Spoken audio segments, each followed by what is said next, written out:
Hi, my name is Dr. Tim Hopper. I've been here in Singapore doing workshops and masterclasses for PESTA.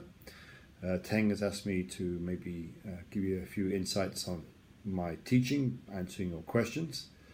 So one of them was impact on my growth as a teacher.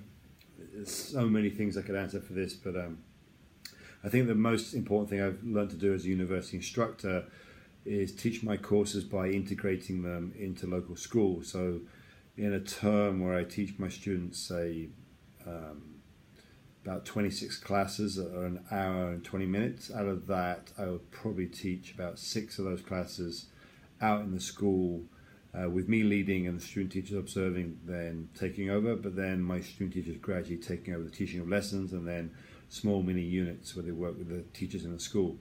That's the most impact on me, because I've learned how to teach, but then give my university students the opportunity to try things out and reflect on that process. And so that probably has been the most impactful in my present job as a teacher educator. The things I did for my qualifications to become a professor of phys ed, I started out as a tennis coach. Really, I played tennis as a kid, and then gradually got into tennis coaching, doing groups as well as individuals. So that really got me into the idea of how to help people learn a complex skill, such as playing tennis. Then I went to Exeter University St. Luke's, where I did a 4-year B.Ed, where I focused on phys ed and math. And through that degree, I had lots of experience in schools, because the program was organised every term. We worked with students in some capacity, and then I had a practicum at the end of each year. And then the final year of that program, I actually did a mini research project, which got me into this sort of realm of thinking about becoming a university professor. And then I taught in a high school in England, in a place called 100 Hu near Maidstone. And that was sort of a 2-year full-time commitment. Then I was doing my master's in Alberta in Canada. And then every year I'd fly back to England, coach tennis, and do TOC, teacher on call, in a local school for about 6 years. And then I kept teaching in local schools as I became a university professor, which my answer, my first question, connects to that idea of always working with students. I think has been a common theme throughout my teaching career. So even though I'm teaching people how to teach, I like to walk the talk, if you like. Gymnastics, interesting asking gymnastics, because many things in phys ed, but gymnastics to me is core movement.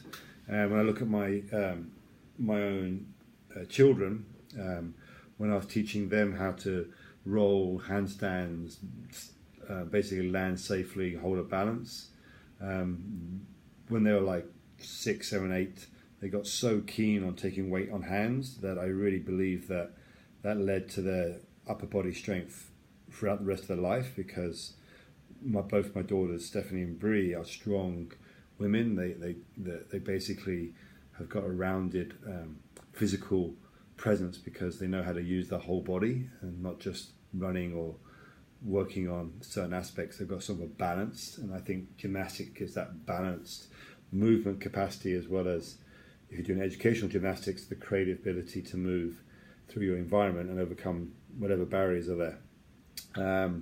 What am I reading right now? Well, I'm reading this book.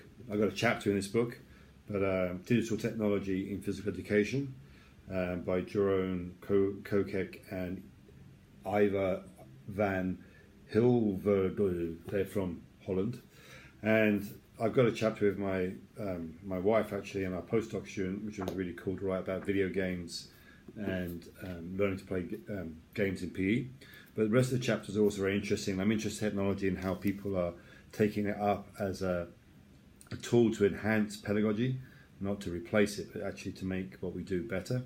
And the other one I brought with me when I came on these workshops was this Transforming Play book by Dennis Slade, because I found he has lots of really good ideas that I can adapt. I don't necessarily copy his ideas exactly, but I think he has the essence of a really good idea of how to exaggerate a tactical concept, and then how you could use that to guide kids' learning. What's one of the key things I would say to an experienced teacher? Learning from mistakes. Don't get in a rut. Don't follow a well-worn path, because it becomes a rut. basically take risks when you've got that rapport with your students. I would say help them help you become a better teacher by saying that you're playing with, you're exploring this, we're trying this out, how can you help me figure out how this helps you learn? I think when you have that rapport with your students, especially as they get older, like 9, 10, 11, 12, I find they're really good at trying stuff out if you tell them why. And the older kids, older than that, I really appreciate the fact that you are doing it for them and not to them. So I really suggest that's a key thing, that let's make learning to do things in PE actually a collective inquiry into how we improve our ability to learn. For younger, inexperienced teachers who are just starting out, I would say really work on networking, working with others, find how you can share things that work well for you, find out what works well for others, try to really become a part of a learning system, because the more you network, the more you are able to try things out that possibly other teachers might discourage you, but don't get discouraged, because every idea takes time to come to fruition, to be useful.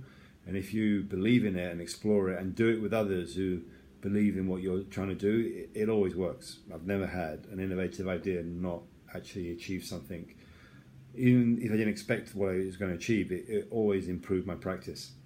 And so the thing I always tell my student teachers when I supervise them in schools is, I really want you to learn how to manage a class, get to know the kids, work within the teacher's structure, but then find something that shows you're leaving something behind. Show initiative, so you give something back to that teacher who's lent their class to you, and in particular leave behind a story that they want to tell other teachers that come in, because they're always proud of their student teachers who've done something that's a little bit different or a little bit innovative, that had an impact on some kids in a way that wouldn't have happened if that student teacher hadn't come to the school. So always leave something behind that benefits the community, I think, is my advice.